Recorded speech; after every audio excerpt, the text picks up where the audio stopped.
Oh, jeez Louise. Oh, oh, this is neat. Wax.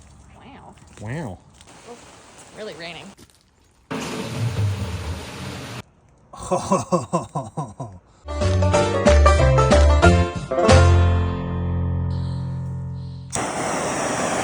You can't see it. Don't waste the fuel. Yeah. It's raining. It's not the best day to do this, but we're doing it.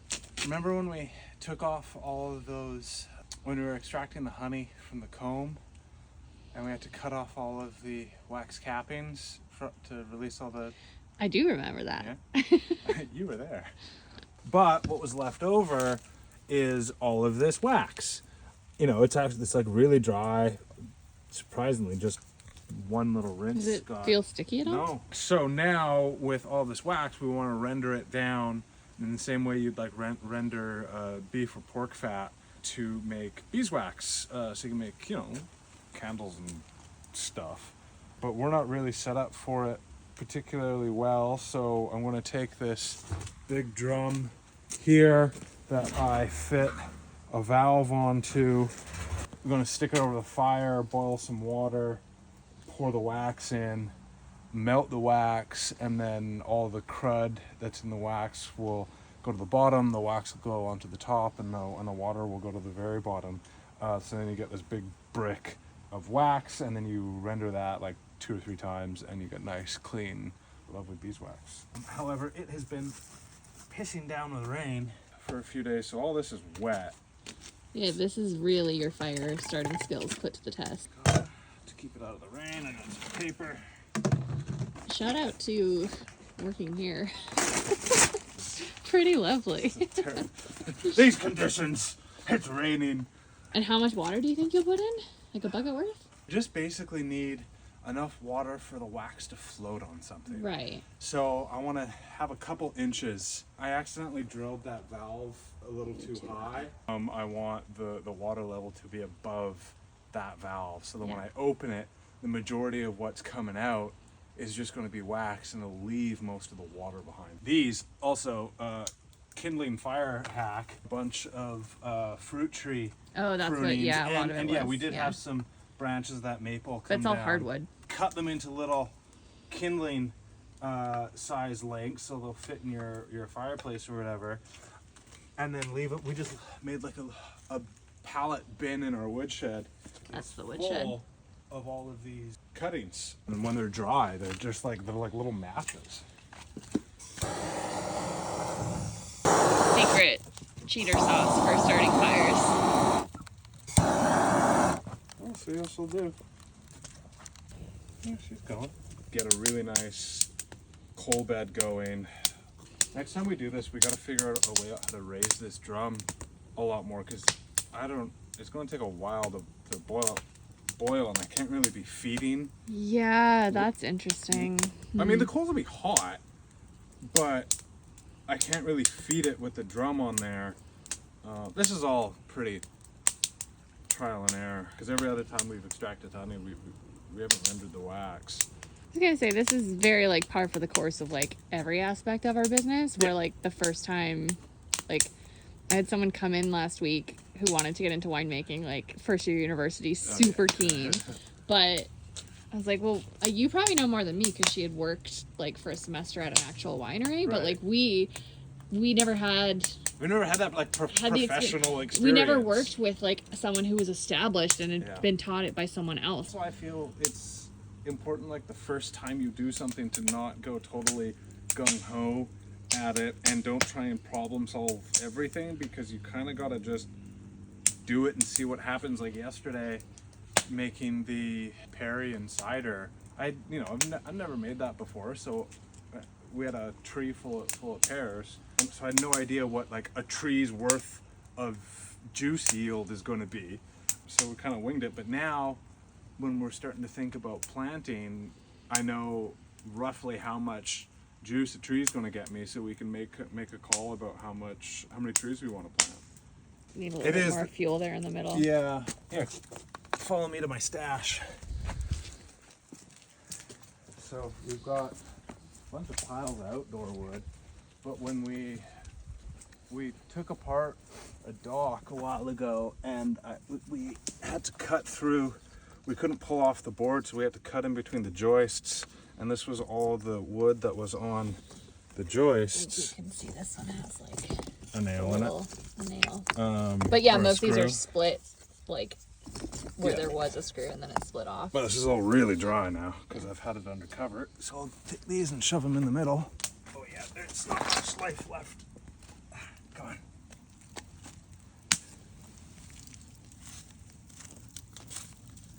I just need one of these suckers to catch. Quinn is usually in charge of the indoor fires. I'm that we great have. at indoor fires. and- I do not have outdoor fire skill yet. I am more of the outdoor fire poker, as we always camped growing up. So Whereas I didn't do much of that. And we also have such a limited outdoor burning season here. yeah, because it's like wet, forest fires. Yeah, exactly. So we don't get a chance to do this. Now we get to watch this load of paper burn for a while. Yeah, so we've never done this before.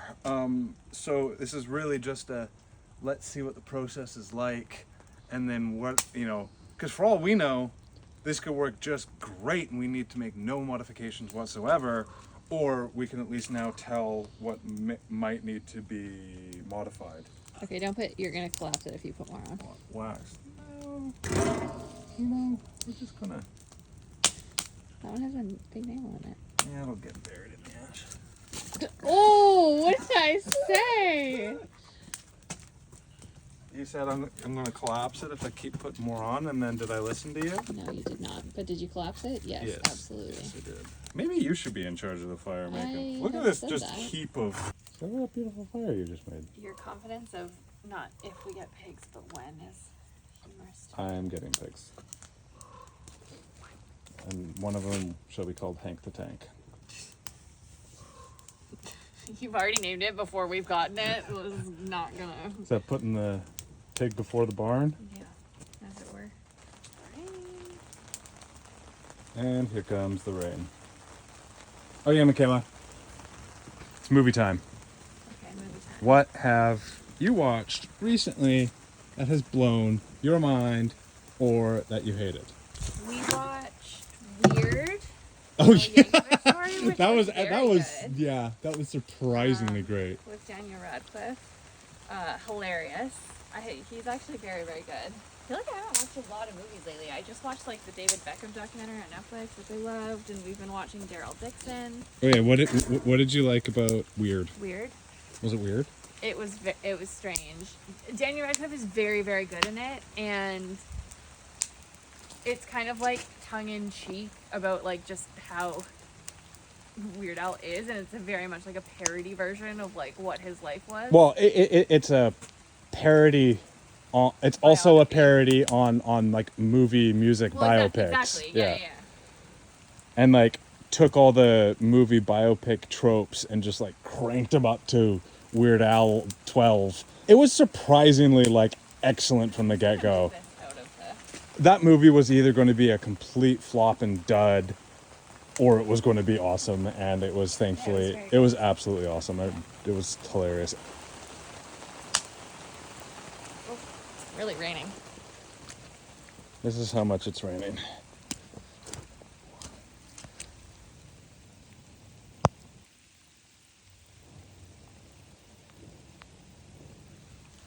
The professional way to do this is with like a big commercial steam kettle. Oh, it's raining. What an astute observation.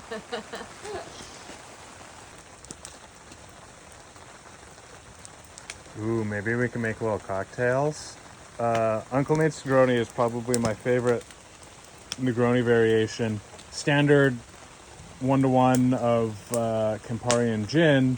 Campari and sweet vermouth. But instead of the gin, you sub the 1 ounce of gin for 3/4 of apple brandy and 1/4 of pear brandy. So you got 1 ounce, instead of 1 ounce sweet vermouth, 1 ounce Campari, 1 ounce gin, it's 1 ounce Campari, 1 ounce sweet vermouth, and then that 1 ounce of hard bar is split between the pear and the apple brandy, and it is the best. The best. Should we go get cocktails and lunch? Go sit in the rain? That sounds like a delightful Monday. Yeah. Yeah.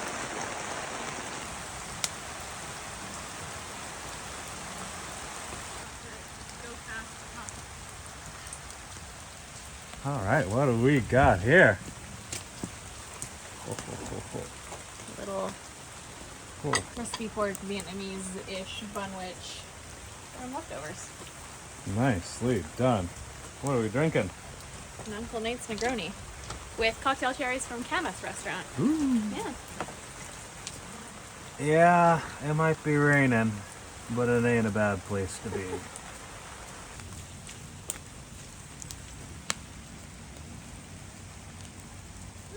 Yep, working. Just gotta render that beeswax down. Just gotta wait. Ain't nothing else to do.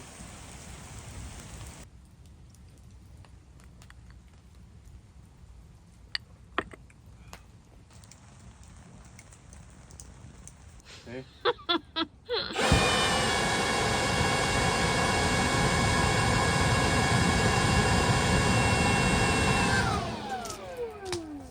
Looks pretty good, eh?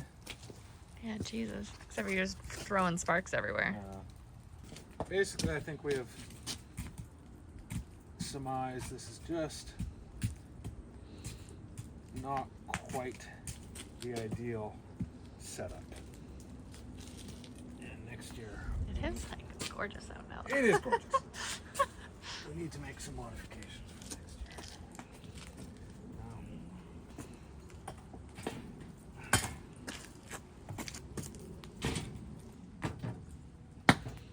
Cool.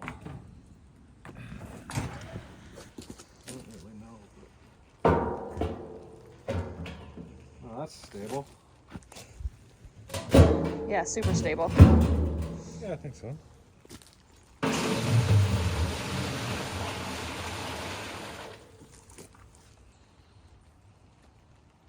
Coming in hot. Is it boiling yet? I don't think so.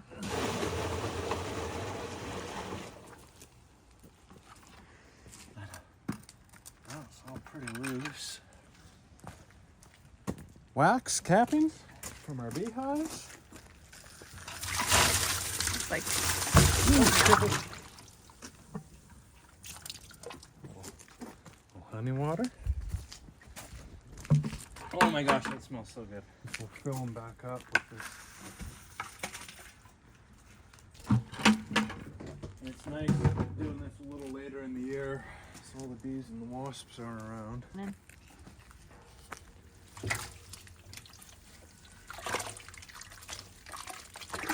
Well, the idea is to melt all that down. Try it like this, and we might need to go back to the drawing board. It's a little hokey, and a little cumbersome. I want to remove the It's just a little smoky, I think. hokey and smoky. Hokey and smoky. I know, because there's no airflow under here. It's really not a good setup for this. Sure beats them old hand bellows. And then we gotta kind of manhandle this drum up to the side so we can dump via the valve in the front, which hopefully the gasket in there doesn't melt, because that'd be awkward if it just starts. Could you imagine if we just got all Coated this covered whole in thing in wax? wax. Yeah, that'd be great cleanup. That'd be less than ideal. For the first time, and see, it's starting to melt. We want to get all of that wax totally liquid. I think it's working. We can see you're getting some steam out of here now. Oh yes. See anything, but oh, it's bubbling. And you can see there's all this crud, all that brown stuff is really what we're trying to filter out. You know, it's all the pollen and brood and bee guts and Lord knows what else. But yeah, you see that yellow tinge. I mean, you can see it on my paddle.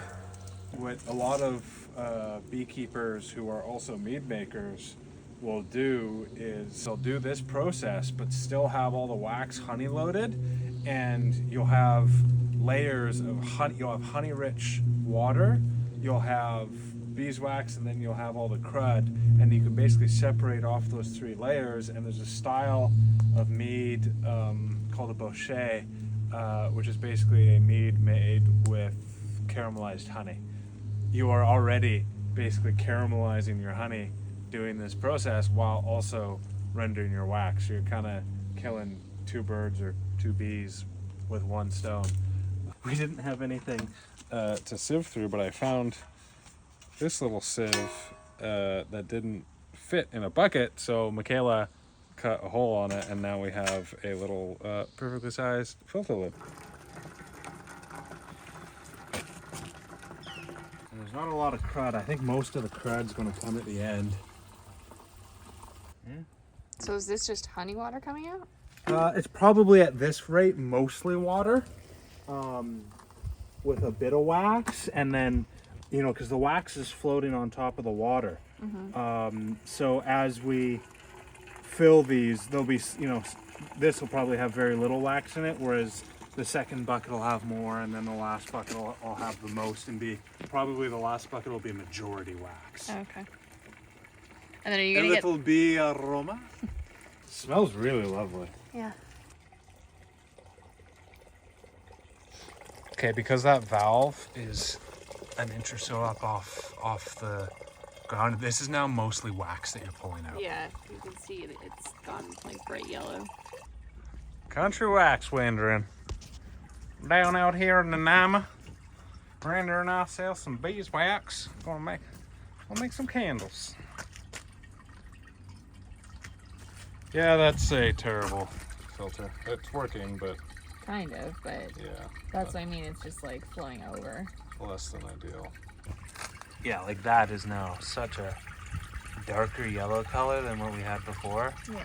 I know, we just don't have our processes down. I feel like this happens frequently with a lot of different production-y things. Is the first time you do it, it's always a little chaos trying to just problem solve on the fly. Oh yeah, look at the color difference between these two buckets. Wow, I can't believe that color difference. Yeah. Yeah, so this is basically just like a bit of caramelized honey, caramelized just junk from the hive, whereas that is going to solidify into some really gorgeous wax. Yeah, And then the process. Yeah. We're learning. The next time we do this, we will hopefully actually put a little more forethought into this process. That would be me. And at least you're somewhat self-aware. well, I didn't think all of this through. This is trial and error. How many times do I hear that? Very many. And the next time we do this, I think we'll have a bit better of a process in place. But this way, you can at least surmise what not to do. Well, it is. It's working. It's working. It's just very messy too. Like this is just going to be such a mess. Oh, that's what I mean. That's Like, it's basically like that single bag use. is wrecked. Yeah. To a large degree. You might be able to like dip it in boiling water a few times to get Well, that's the what I was wax thinking. off. Yeah, you can probably do something like that. Basically, we got a drum cleaned out. I put a lot of the crud in a bucket. There's some mixed up beeswax there. That is pretty much all hot beeswax that will start to solidify. I think that one's mostly water. This we need to deal with, but also more beeswax underneath. But you can see how it's just starting to solidify on the cooler areas. Yeah, that's already solid. Kind of looks like butter. Now we're getting another fire going so we can do the rest of our buckets.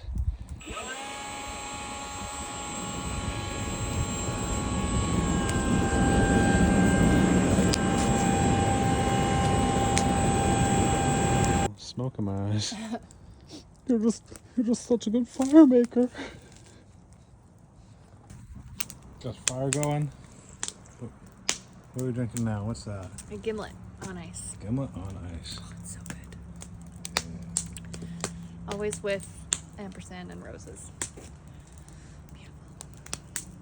Rose's lime cordial, initially developed as a shelf-stable means of providing lime juice to sailors to ward off scurvy. Ooh, double time.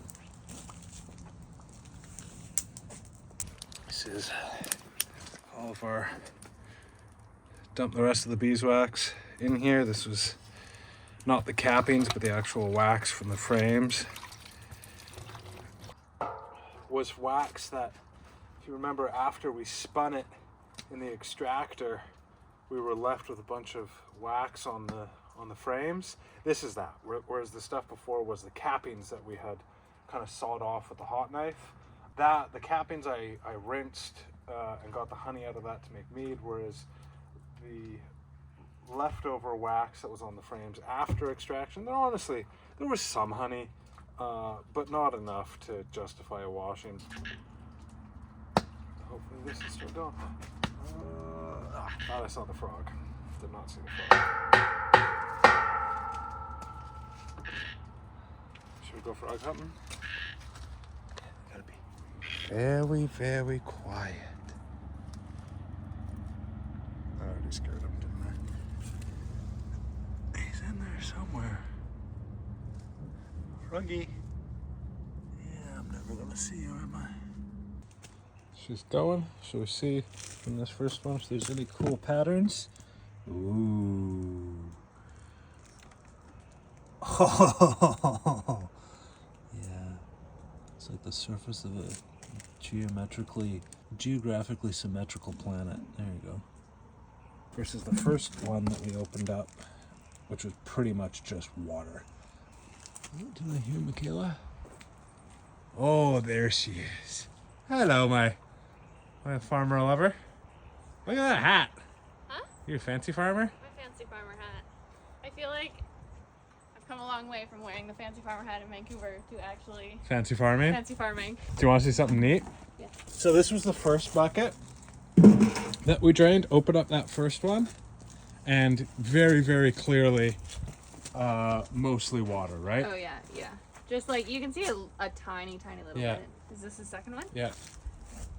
Whoa! Cool. Starting to actually do its thing, whereas this one has been open a bit. Whoa. Cool. Oh, this is neat. Wax. Wow. Wow. Okay, so wanted to provide a little update. Michaela was quite genius because the primary problem we had with this rendering setup is the inability to add extra fuel. So what we've done is we scooched, very windy. Oh my. We scooched the drum forward, set it up on some rocks, so now we can add fuel to the back. It sits there ever so precariously. Oh yeah, we are near done. That is about boiling. Sweet. There's Etta, resident pooch. Just making sure everything is copacetic. I think Michaela's making us another beverage. What are you smelling? All right, that right there. We is boiling. Woo-wee! Oh, look at that wax stuck on the end of the stir stick there. Dog's gone dogging. Okay. Day 2. Day 2.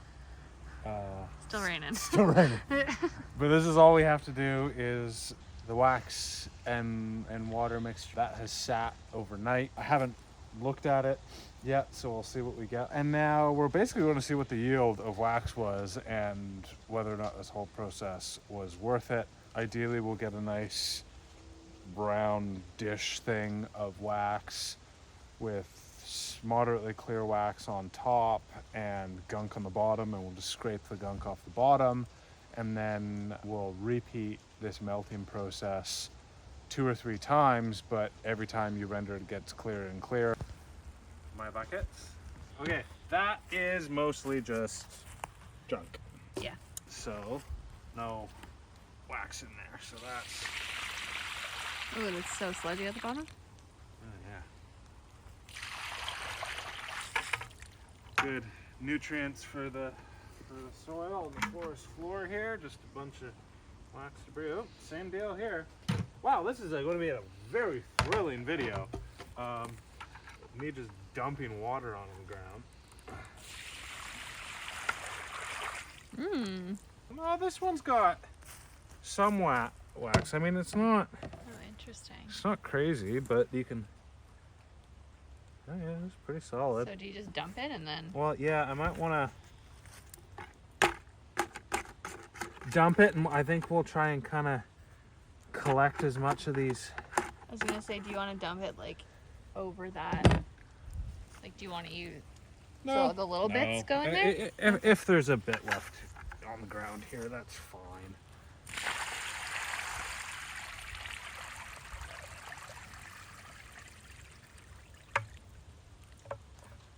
It's not very big. No. Okay, that's one wax bit to scrape. Oh, that's a beauty. Now we're getting into business. Better. Also not very, oh, it's maybe That's like an inch. Huh? It's like an inch. Ooh, but like that's That looks pretty good. that's a pretty block. Yeah. Bright yellow. Like I'd say 1.5 kilos. Okay. Ooh, look at this. So I'm gonna push down on it, Yeah. and you see how the wax has gone up the sides? When I push down, let's see if it'll come out or not. I don't know. Oh! Now I feel like we're progressively gone from. I didn't line these up in any. Wow, there's so much caked at the bottom there. Wow, I didn't line these up in any kind of special way. Ooh, wow, look at that. Yeah, that's very cool.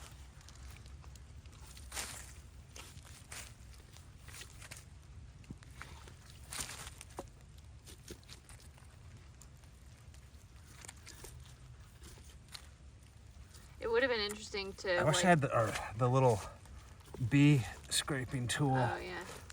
Okay, we'll scrape the rest of that after. But that's a good chunk. Yeah, that's big. Ooh, that's. Hefty. I'm saying 4 or 5 kilos on that guy. Okay, that's just gonna do that. Ooh, got another nice pretty Ooh, one. maybe this is gonna be the best one. I don't know. It'd be neat if I actually line these Yeah, up. I know, right? Ooh, it feels heavy.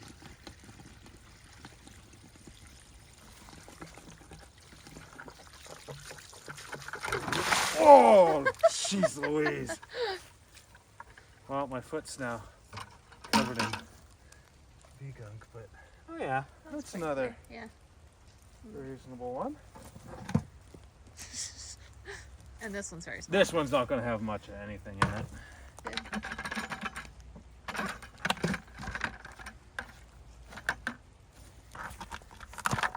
Yeah, that's just. Is that mostly crud? Well, Ooh, gross. yeah, it's. Look, Yeah, there's a nice literally look thin- at how thin the wax is. Yeah.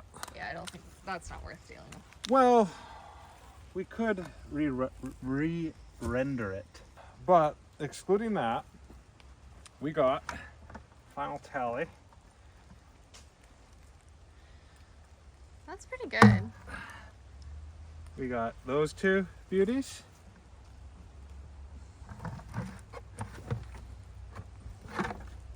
And those two. Ah,